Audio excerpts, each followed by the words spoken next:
এইভাবে মাল মশলা বেটে যদি সিমের ডাল রান্না করা হয়, কে বলেছে কাঁচা গন্ধ বের হয়?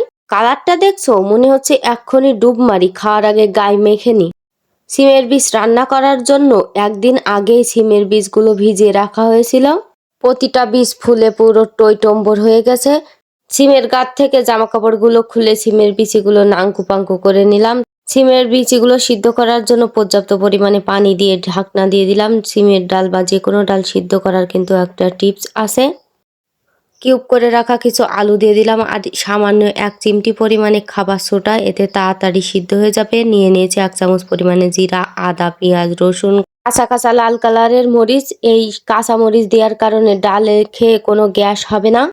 ডালটা পুরোই সিদ্ধ হয়ে গেছে, মোমের মতো গলেও গিয়েছে। এইবার কড়াইতে পরিমাণ মতো তেল দিয়ে গোটা গরম মশলা দিয়ে দিয়েছি আর ওই যে বেটে রাখা সবটুকু মশলা দিয়ে ভালোভাবে নাড়াচাড়া করে একটু লবণ আর হলুদ গুঁড়া দিয়ে কষিয়ে নিতে হবে। এই মশলাটা ঢেকে ঢেকে কষিয়ে যখন তেল ছেড়ে দেবে তখনই দিয়ে দিতে হবে ওই সিদ্ধ করা ডাল।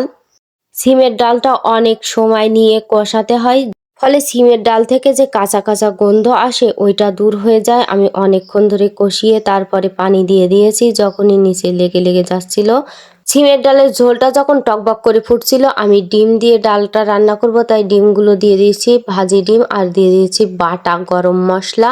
বাটা মশলায় রান্নার স্বাদ বেড়ে যায়, খেতে অসম্ভব মজা হয়েছিল, অস্থির।